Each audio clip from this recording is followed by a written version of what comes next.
প্রতি মুহূর্তে প্রতি ঘন্টায় গাজা এবং ফিলিস্তিনের কি পরিমাণ মুসলমান নির্যাতিত।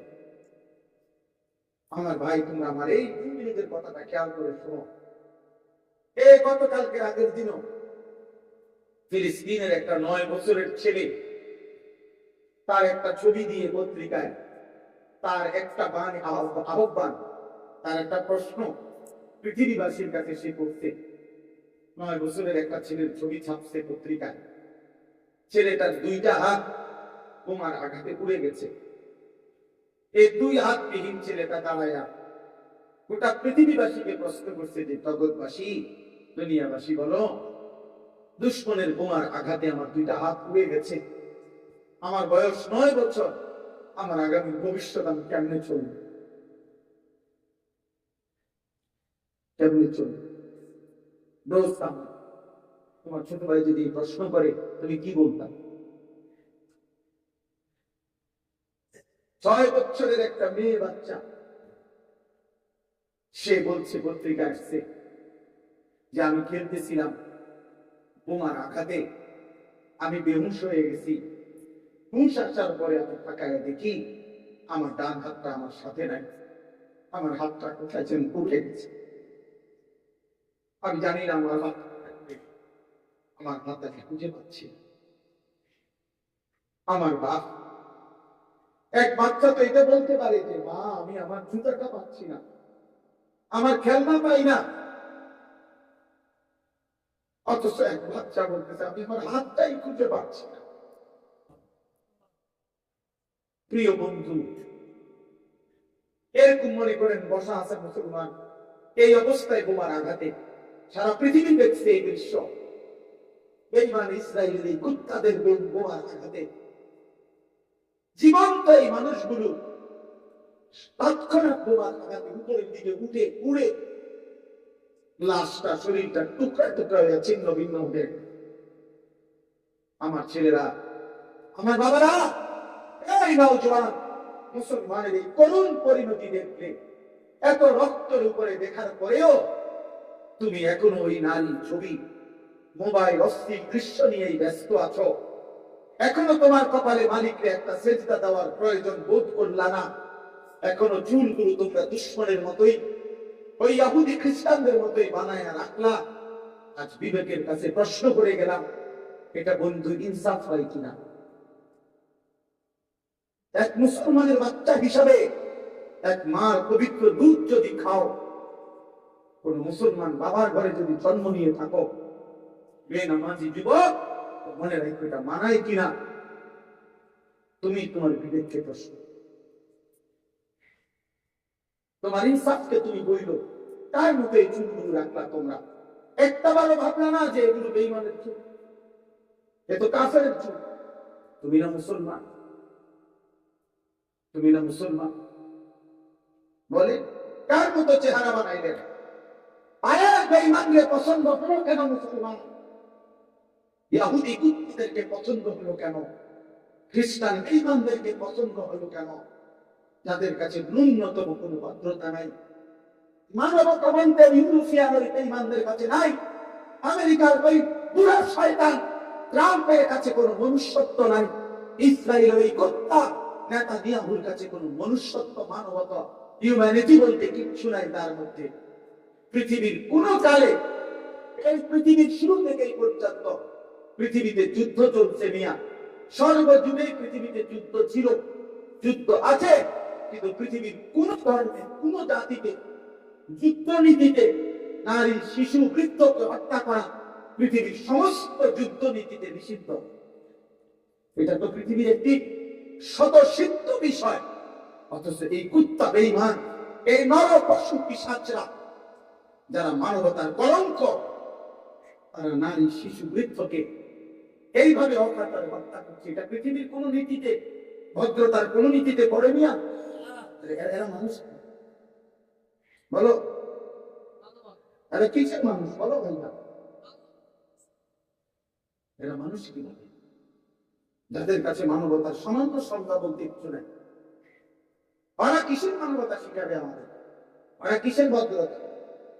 2টা লাইন শুদ্ধ কথা বললে আর 3টা লাইন ইংরেজি বললেই ভদ্রলোক। হ্যাঁ, আচ্ছা, আমরা মনে করছেন এটা 2 লাইন শুদ্ধ কথা বলে আর ইংরেজি বলে 2-4টা, উনি খুব ভদ্রলোক। উনি তো মুখে খারাইয়া ভদ্রলোক হয় কেমনে? উনি তো সুদের টাকা ঘুষের টাকা ছাড়া করে না। সে ভদ্রলোক হয়? সে হারামখোর। হারামখোর ভদ্রলোক হবে কেন? সুদখোর ভদ্রলোক হবে কেন? ঘুষখোর ভদ্রলোক হবে কেন? অবৈধ উপার্জনকারী সে ভদ্রলোক হবে কেন? কেন ভদ্রলোক হবে? এই জন্য দয়া করে আমি অনুরোধ করছি, রাত অনেক গভীর, এই গভীর রাতে আমি 3টা আয়াত পড়ছি। এই আয়াতের তর্জমা আপনাদেরকে শোনাচ্ছি। এই আয়াতের মূল বক্তব্য এই কথাটা। আল্লাহ তাআলা বলছে, বান্দা, মুনাফিকের চিহ্ন আমি বলে দিয়েছি, তুমি নিজেকে মুনাফিক বানায়ো না। নিজের জবান আর নিজের দিল আর নিজের সারা দেহকে, জবানে উচ্চারণ করলা মুমিন, এই জবানে বললা আমি আল্লাহকে মানি, আখিরাতকে মানি, অথচ সারা অঙ্গে নিজের জীবনে আচরণে ঈমান ইসলামের কোন নমুনা নাই। আল্লাহ বলেন, এমন মুনাফিকি আচরণ করো না, আমি তোমার ঈমানদার হিসাবে গ্রহণ করব না, গ্রহণ করব না। বিশেষ করে দিচ্ছি, আপনাদের কাছে অনুরোধ, আমার ছেলেরা তোমাদের কাছে অনুরোধ, বাবারা আপনাদের কাছে অনুরোধ, নিজের জবান, নিজের দিল এবং নিজের সারা দেহ দিয়ে আপনার ঈমান আপনি প্রমাণ করতে হবে, আপনার ইসলাম আপনি প্রমাণ করতে হবে। আখিরাত মামুর বাড়ি না, হাসরের মাঠ আমনে চাচার শ্বশুর বাড়ি না। এটারে এত খামখেয়ালি মনে করেন না, এত খামখেয়ালি মনে করেন। হাউজে কাউসারের পানি মিনারেল ওয়াটারের বোতল না যে কইলি দিয়া লাগবে 15 টাকা না। সুপারিশ নবী সাল্লাল্লাহু আলাইহি ওয়াসাল্লামের এত মামুলি না। আপনি কিতাব পড়েন, আপনি শুনে দেখেন, নবীজি এই কথা বলছে আমাদেরকে যে উম্মত, মৃত্যু পর্যন্ত তুমি চুরি, ডাকাতি, জিনা, ব্যভিচার, মদ, জুয়া, সুদ, ঘুষ এই গুনার উপরে টিকে থাকো, আমি তোমার হাসরের ময়দানে সুপারিশ করে জান্নাত দেব। নবীজি এটাই তো বলছে নাকি? কথা বলেন না কেন? তো আপনি কি বুঝেন? সম্মানিত, হাউজে কাউসার পানি দেওয়ার জন্য কোনো নিয়ম কানুন নাই? বলেন চাচা, কোনো নিয়ম কানুন নাই? তাইলে এর কি কোনো নিয়ম নাই? সহজ বিষয় হয়ে গেল। আজকে আমরা এটা সহজ মনে করে নিচ্ছি। সহজ মসজিদে দিয়া 20,000 দিছে, বেহেশত বুঝে বাহ বাহ বাহ, বেহেশত কিতা 2টা রুম আর একটা বাড়ি, নাকি? বেহেশত আমি কি মনে করছেন? একটা ফ্যান দিছে মসজিদে, বেহেশত বুঝে গেছে? বেহেশত কি? 2টা রুম আর একটা বারিন্দার নাম বেহেশত নাকি? আপনি কি মনে করছেন 20,000 টাকা দিয়ে বেহেশত কিনা লাইছেন? হ্যাঁ, 90 বছরের বুড়ামি না, সারা জিন্দগির গুনাহ থেকে ছুটে তওবা করার বীজের কোনো নামও নাই, খবরও নাই, বুড়া হয়ে গেছে, ভাঙা হয়ে গেছে, এখনো বিড়ি খায়, এখনো কথায় কথায় গালি দেয়, এখনো রঙিন টেলিভিশনে চাঁদোয়ারে বইয়া থাকে। আর যেদিন অসল হইয়া যায়, লম্বা হইয়া চিটকিয়ে যায়, একবারে দম টানে, এবার হুজুর আনছে 200 টাকা দিয়া, 200 দিয়া হুজুরের ভিতরে, হুজুর আবার একটু তোবা ভরাইয়া দেন, এই টাকা 200 দিয়া বেহেশতটা বুঝাইয়া দেন। বেহেশত ইমাম সাহেবের আব্বার সম্পত্তি। হ্যাঁ, ইমাম সাহেব বেহেশত টেন্ডার নিয়ে নিছে। আপনি কি ভাবছেন আখিরাতে তো মামুলি না? আখিরাতে তো মামুলি না। আমার শায়েখ আল্লামা মুফতি মুশতাকুর নবী সাহেব বলে, আখিরাত এত কঠিন না যে আমল করলেও পাওয়া যাবে না, আবার এত সহজ না বিনা আমলে মিলে যাবে, বিনা আমলে মিলে যাবে। দয়া করে ভাবতে শিখেন, দয়া করে ভাবতে শিখেন, দয়া করে ভাবতে শিখেন। নিজের উপরে রহম করেন, নিজের উপরে দয়া করেন, নিজের উপরে ইনসাফ করেন ভাই, নিজের উপরে রহম। মরতেই হবে বাপ, আখিরাতে যেতেই হবে, কবরে পৌঁছতেই হবে, দ্বিমুখী হবেন না। এই আয়াত আমি এবার তর্জমা বলি, তাইলে আমার কথা শেষ। সূরা বাকারা 8, 9, 10 এই 3টি আয়াত আমি আপনাদের সামনে পড়েছিলাম। সূরা বাকারা কোরআন কারীমের সবচেয়ে বড় সূরা, 286 আয়াত বিশিষ্ট এই সূরা। কোরআনুল কারীমের সবচেয়ে বেশি শরীয়তের বিধান এই সূরাতে আছে। ইসলামী শরীয়তের সবচেয়ে বেশি বিধান এই সূরাতে। এই সূরার শুরুতে আল্লাহ তাআলা মানুষকে গোটা পৃথিবী 3 ভাগে ভাগ করছেন: মুমিন, কাফের, মুনাফিক। বলে 1 নাম্বার কি? মুমিন, কাফের, মুনাফিক। এই মানুষ 3 প্রকার সারা পৃথিবী, সর্বসময়, সর্বযুগে মানুষ 3 প্রকার: মুমিন, মুনাফিক আর কাফের, মুনাফিক। সূরা বাকারার প্রথম 20 আয়াত, 20টা আয়াত একটানা আল্লাহ তাআলা এই 3 শ্রেণীর মানুষের পরিচয় দিয়েছেন। 20 আয়াত, প্রথম 5টা আয়াতে মুত্তাকি মুমিনের পরিচয় দিয়েছেন। 6 এবং 7 এই 2 আয়াতে কাফেরের পরিচয় দিয়েছেন। আর 8 নাম্বার থেকে 20 নাম্বার 13টি আয়াতে একটানা মুনাফিকের পরিচয় দিয়েছেন। মুনাফিকের পরিচয় বলতে গিয়ে 13টি আয়াত ব্যবহার করছে, কাফেরের কথা বলতে গিয়ে মাত্র 2টা আয়াত, মুমিনের জন্য 5টা আয়াত। এই মোট 20 আয়াতে আল্লাহ তাআলা মুমিন, কাফের এবং মুনাফিকের পরিচয়। আমি যে 8, 9, 10 3টা আয়াত পড়ছি, এটা ওই মুনাফিকের পরিচয়ের প্রথম 3 আয়াত। 13টি আয়াত বললাম না, এই 13টি আয়াতের 3টা আয়াত। আমার অর্থ শুধু খুব ব্যাখ্যা করা না, খুব বিস্তারিত বিশ্লেষণ করতে চাচ্ছি না, শুধু এতটুকু বলছি যে এই কথাটা বলার জন্য যে নিজের জবান, আপনি আমি বলি আমরা মুসলমান, আমরা মুমিন, কিন্তু নিজের কর্ম, চেহারা, সুরত, চলন বলন, আচরণ, উচ্চারণ দ্বারা দোস্ত বা ছেলেরা প্রমাণ দিতে হবে। নিজের কেউ চালাক মনে করেন, কোন মিথ্যাবাদী চালাক না, কোন চোর বাটপার চিটার সুদখোর ঘুষখোর হারামখোর চালাক না, কোন জেনাকার ব্যভিচারী অসৎ চরিত্রহীন যুবক তুমি বন্ধু চালাক না। তুমি চালাক, তুমি মনে করতেছো তুমি খুব বুদ্ধিমান, মানুষ বুঝে না, আল্লাহও বুঝে না, দুনিয়াবাসী কেউ বুঝে না তোমার এই রং তামাশা। না না, সবাই বুঝে, সবাই বুঝে। তুমি মূলত ভাবতেছো ধোঁকা দিচ্ছ অন্যকে। আল্লাহ বলে না না ফরমান, তুমি মূলত তোমাকেই ধোঁকা দিচ্ছ। এই জন্য মুনাফিক না হয়। আরবি ভাষায় বলে, আমরা তাফসীরের মধ্যে পড়ছি, আরব দেশে এক ধরনের বড় বড় ইন্দুরা ছিল। এই ইঁদুরকে বলতে ইয়ারবুর। ওই ইন্দুরের স্বভাব ছিল, ইন্দুর গর্ত বানাইতো 2টা। মনে করেন এখানে একটা ইন্দুরে গর্ত বানাইছে, এটার মুখ আছে, মানে এটা যে ঢুকবার বাইরবার জন্য মুখ খোলা, ঠিক মনে করেন আধা কিলো দূরে বরাবর এই নিচে দিয়া মাটি খুঁড়ে খুঁড়ে খুঁড়ে খুঁড়ে খুঁড়ে খুঁড়ে খুঁড়ে এই ইন্দুরটা ও আধা কিলো দূরে আরেকটা মুখ বানায়।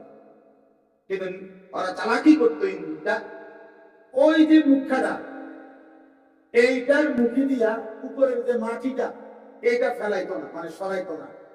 এটা তাফসীর আছে, সরাবে না, শুধু মাটি খুঁড়াইয়া একটা রেডি, শুধু পাতলা একটু আবরণ আছে আর এই মাটি, শুধু আমি একটু খোঁচা দিবে বাইরে হয়ে যাবে, এর মাটিটা আছে। আর সব মাটি কি করে লেছে, সরাই যাবে। তো লোক এমনি দূরে যে না একটা মুখ আছে, এটা তো মুখটা খোলা নাই, এমনি বুঝার কোনো উপায় নেই। তো এই আরব দেশে এই ইন্দুরে গুড়ারে যখনই কেউ দৌড়ানি দিত, তো এই গর্ত দিয়ে ঢুকতো। তো ঢুকলে যে বেটা দৌড়ানি দিচ্ছে, উনি তো মনে করছে এখান দিয়ে ঢুকছে, লাড়া সারা দিলে এখান দিয়ে ভাই। আপনারা কেউ আগে, আমি ছোটবেলায় দেখছি এক ধরনের বড় কি পোকদানি ছিল, পানি ডালতে ডালতে ডালতে ডালতে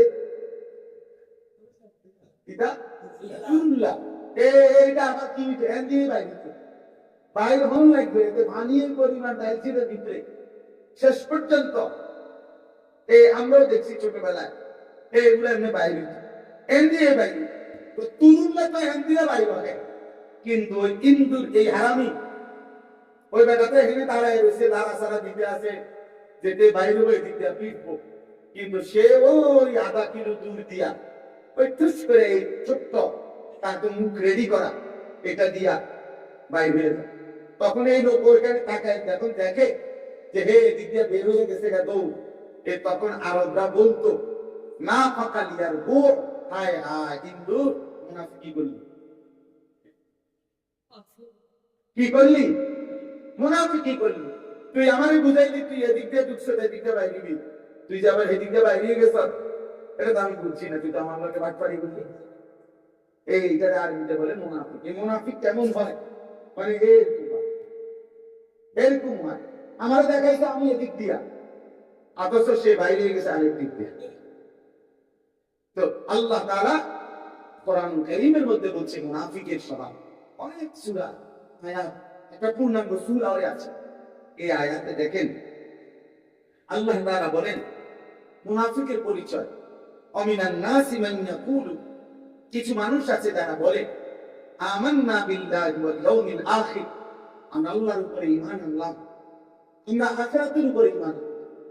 দেখেন কথাটা খেয়াল করে, আল্লাহ বলতেছে যে সে নিজে বলতেছে আমি আল্লাহরে মানি, আখিরাতকে মানি, অথচ আল্লাহ নিজেই বলে ওয়ামা হুম বিমুমিনিন, আরে নাফরমান, আমি আল্লাহ বলছি তুই মুমিন না। আমি বলেছি তোমার আইডি কার্ডে লিখে দিস, তুমি ভোটার আইডি কার্ডে লিখে কি আমি করেছি, তোমার কলিজা তো আমি জানি, তোমার দিলের হালাত আমি জানি, তুমি কি বুঝাইতে চাও? তুমি মুমিন? মুমিন 30 বছর মিথ্যা বলে, মুমিন 30 বছর সুদ খায়, মুমিন 30 বছর হারাম খায়, মুমিন প্রত্যেকদিন আল্লাহর নাফরমানি করে, কি বুঝাইতে চাচ্ছ? আমি বুঝি না। আল্লাহ এর জন্য বলছে ওমা হুম বিমুমিনিন, এই নাফরমান তোর জবান আর দিল তো বরাবর না, তোমার জবান আর কর্ম তো বরাবর না। এই জন্য যার জবান আর যার কর্ম বরাবর হয় না, এই মুনাফিকের আচরণ। এটা কিসের আচরণ? মুনাফিকের আচরণ। আপনারে আমি সরাসরি মুনাফিক বললাম না, মুনাফিকের আচরণ বললাম। আয়াতুন নিফাক এটা। আল্লাহ তাআলা বলেন ইউখাদিউনা আল্লাহ ওয়াল্লাযীনা আমানু, এরা মূলত আল্লাহকে ধোঁকা দেয়, এরা ভাবতেছে আল্লাহকে ধোঁকা দিচ্ছে। ওয়াল্লাযীনা আমানু, এবং ভাবতেছে মক্কা মুমিন যারা তাদেরকে ধোঁকা দিচ্ছে। আল্লাহ বলেন ওমা ইয়াস্তাউনা ইল্লা আনফুসাহুম ওমা ইয়াশউরুন, অথচ তারা মোটেই বুঝতেছে না, বাস্তবিক অর্থে তারা নিজেকেই ধোঁকা দিচ্ছে। এই জন্য যুবক, তোমার জন্য এই পৃথিবী কেউ আটকাবে না, একদিন তুমি আটকে, তুমি আটকে।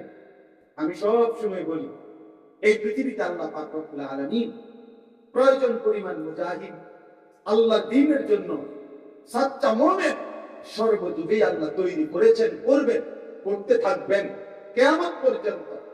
দেখবেন আমি কসম খোদা এই রাত গভীরে বললাম, একদিন আপনারা ভোরবেলা শুনবেন বিজয় ফিলিস্তিনেরই হয়েছে, ইসরায়েলের বেঈমান হেরেই গেছে, হেরেই, কোনো সন্দেহ নাই।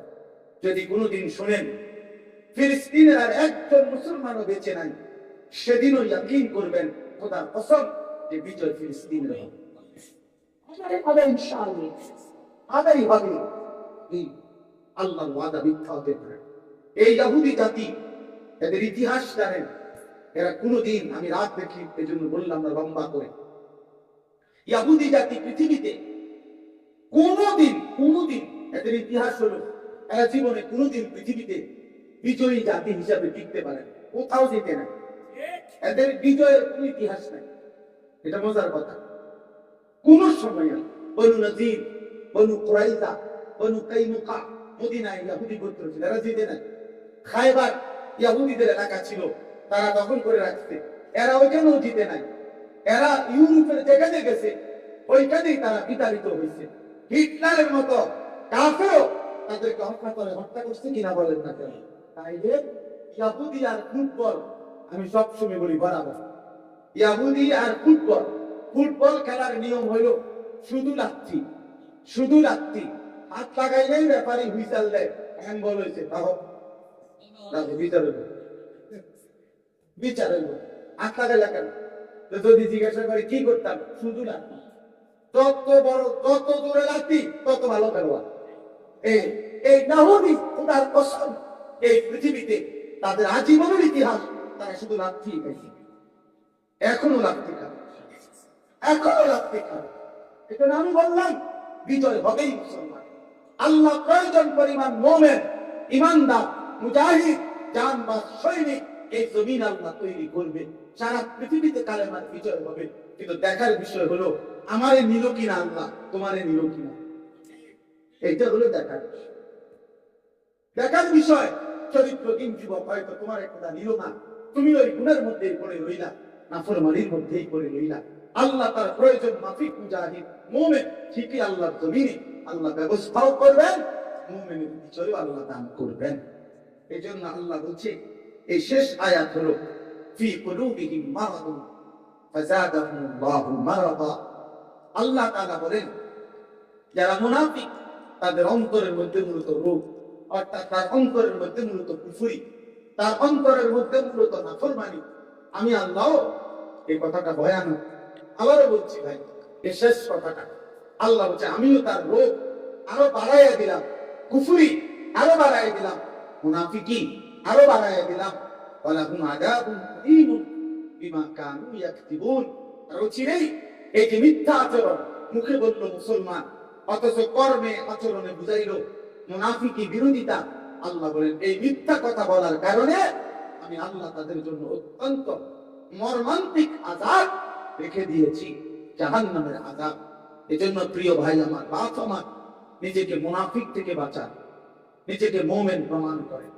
আপনি স্পষ্ট হাদিসের মধ্যে নবীজি বলছে যে ফজরের নামাজ পড়ে না সে মুনাফিক। খোদার কসম, রব্বে কাবার কসম, নবীজি বলছে যে ফজরের নামাজ পড়ে না সে মুনাফিক। নবীজি বলছেন, তাই আজকে আপনি প্রমাণ করেন আপনি মুমিন, আপনি প্রমাণ করেন, ছেলেরা প্রমাণ করেন। এই জন্য বাপ রাত গভীরে আমি আপনাদের কাছে বললাম আমাদের সমাধান আমাদের আল্লাহ। জাতিসংঘ, ইউনুস কোনোদিনও আমাদের সমাধান করবে না। আজকে ৭৭ বছর ফিলিস্তিন নির্যাতিত, 1948 থেকে 2025 আজও সমাধান হয় না। কাশ্মীর আজকে ৭৮ বছর ধরে নির্যাতিত ভারতের হিন্দুদের দ্বারা, আজও সমাধান হয় নাই। রোহিঙ্গা আজকে ৬১ বছর যাবৎ নির্যাতিত বার্মার বৌদ্ধ বেঈমানদের দ্বারা, আজও সমাধান হয় নাই। জাতিসংঘ আমাদের সমস্যার সমাধান করবে না। এই নয় কথা কয়, বিবৃতি দেয়, আলোচনা করে, বৈঠক করে, নিন্দা প্রকাশ করে, ক্ষোভ প্রকাশ করে, আলোচনার টেবিলে ডাকে, এই সম্ভব তারে নারে করে করে এই কি আমাদের সমাধান আমাদের আল্লাহ, আমাদের সমাধান আমাদের সেজদা, আমাদের সমাধান আমাদের চোখের পানি, আমাদের সমাধান আমাদের আল্লাহর কাছে দোয়া। আল্লাহর কসমে ছাড়া আমাদের বিজয় আসবে না, আমাদের সফলতা আসবে না। এই জন্য আমরা মুনাফিক না হই, মুমিন। কি বলেন? বলেন আমরা কি হব? মুমিন। মুনাফিক হব। ছেলেরা বাপ নামাজ পড়ো, চেহারা সুন্দর করো, আখলাক সুন্দর করো, চুল স্বাভাবিক করো, মায়ের ইজ্জত বাবার ইজ্জত রক্ষা করো, ধর্মের সম্মান কোরআনের ইজ্জত রক্ষা করো। আর বাবা যারা আছেন আপনাদের কাছে অনুরোধ, নিজের স্ত্রী সন্তান ছেলে মেয়ে ইবাদত আমলের দিকে আরেকটু নজর দেন, আরেকটু চেষ্টা বাড়ান। শুধু সারাদিন রাত এই বিল্ডিং, দালান, খাট, পালং, সোফা, ফার্নিচার, ইট, বালু, সিমেন্ট নিয়ে এত ব্যস্ত হইয়েন না, এত ব্যস্ত হয়ে সন্তানকে দিন শিখান, বাচ্চাকে দিন শিখান। আগামী দিনে যারা তাদের বাচ্চাকে, মনে রেখে আনিসুর রহমান আমি বলে গেলাম, আগামী দিনে যারা তাদের সন্তানকে আল্লাহর দিন থেকে, কোরআনের শিক্ষা থেকে বঞ্চিত করবেন, ও চিরেই মনে রাখবেন সামনের সমস্যা হলো ঈমান বাঁচানোর সমস্যা। দাজ্জাল বের হবে, তখন হতে পারে আপনার সন্তান ঈমান নিয়ে কবরে যাইতে পারবে। জন্য আগামী দিনে সন্তানের ঈমান বাঁচানোর জন্য, দাজ্জালের হাত থেকে বাঁচানোর জন্য প্রতিটা ছেলে, প্রতিটা মেয়েকে আল্লাহর কোরআন, রাসূলের সুন্নাহ শেখানো দরকার। আল্লাহ আমাদেরকে তৌফিক দান করেন।